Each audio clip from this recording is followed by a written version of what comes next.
Ndabashimira mwese mukomeza gukanda subscribe no kucyana ibiganiro bya Respan Entertainment. Twizere ko mumeze neza. Amakuru ari muri iri Afrika y'Uburasirazuba cyangwa se bimwe mu biri kuvugwa ku ntambara iherereye mu Burasirazuba bwa Kongo. Aha ni uko bamwe mu barwanyi ba FARDC cyangwa se bafatanyije n'ingabo z'abarundi ndetse na Wazalendo ngo baje kuba bagaba ibitero ku ngabo za cyangwa se ku mutwe wa M23 bakabasha kwibasira cyangwa se kurasa ubwato bwa M23 arimo ubwato bwa buzwi ku izina rya speedboat cyangwa se speed, bukaba ari bumwe mu bwato bwarashwe bwari buri mu kiyaga cya Tanganyika. Ubu bwato nubwo umutwe wa M23, uyu mutwe wa M23 ukaba wari gukoresha ubu bwato muri Kivu y'Amajyepfo, bukaba bwari buri muri Lake Tanganyika. Amakuru irakomeza avuga ko ubwato bugera kuri bubiri bwaje kuba bwaraswa n'ingabo za FARDC zifatanyije n'ingabo z'abarundi, abari muri ubu bwato bakasiguza. Reka turebe video tubanze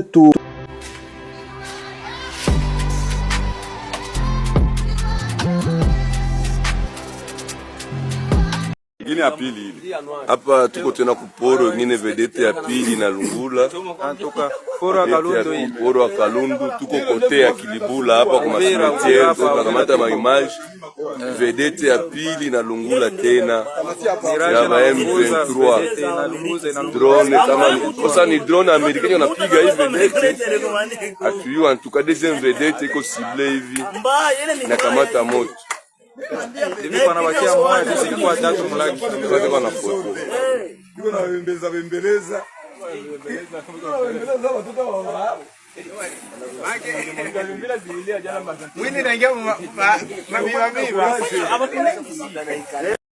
ngira ngo rero uko mukomeze kubyumva cyangwa se mukomeje kubikurikirana muri iyi video itambutse, ngira ngo abandi bamwe bari gusobanura uburyo ki nyine M23 yagabweho ibitero. Ngira ngo muri kubona ubwato ari nabwo ubu ngubu twazominze kugira ngo tubereke ubwato bwaje kugabwaho ibitero, ndetse bamwe mu bari muri ubu bwato ubwo n'abasirikare nyine ba Kongo na mini ba M23 bakaza kuhasiga ubuzima bose, hafi ya bose bakaba bivuga ko bose batakarije ubuzima.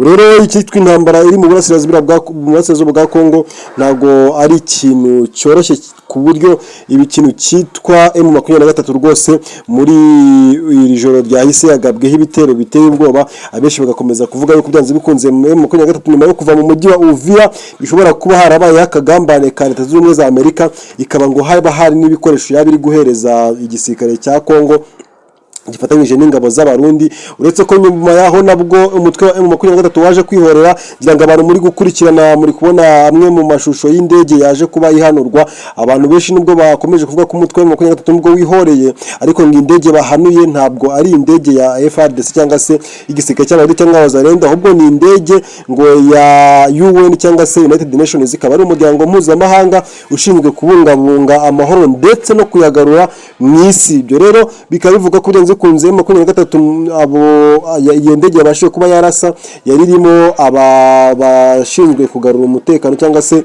kubungabunga amahoro bari muri ubu burasirazuba bwa Kongo. Bigakomeza kuvuga ko rero byaba ari ibibazo bikomeye cyane ku gisirikare cya M23, kubera ko byanze bikunze nimba bashobora kubarasa indege y'abashinzwe kugarura amahoro n'umutekano mu burasirazuba bwa Kongo, bazi ko wenda ari indege ya FARDC, bivuze ko byanze bikunze M23 yaba iri mu mazi abira. Abandi bakomeza kuvuga ko byanze bikunze kuba indege yarashwe ngo yaje kuraswa mu buryo burimo ubuhanga cyane.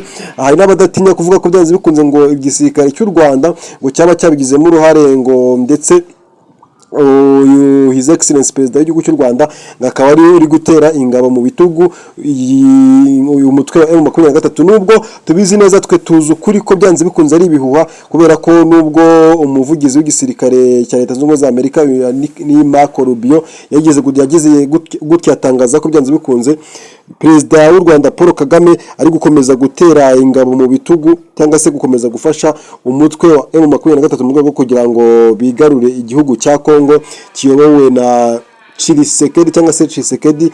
Ibi nibikomeje kuvugwa mu ntambara rero iri mu burasirazuba bwa Kongo. M23 aka kanya tuvuga ntago yorohewe, abenshi basize ubuzima. Igisirikare cy'u Burundi nacyo gisa nkaho cyakomeje kunangira rwose, cyanze kuva muri iki gihugu. FARDC nayo yaje gukomeza kuzamura umutwe hejuru cyangwa se kubura intwaro aho kugira ngo bagane inzira y'amahoro nk'uko M23 ibyifuza.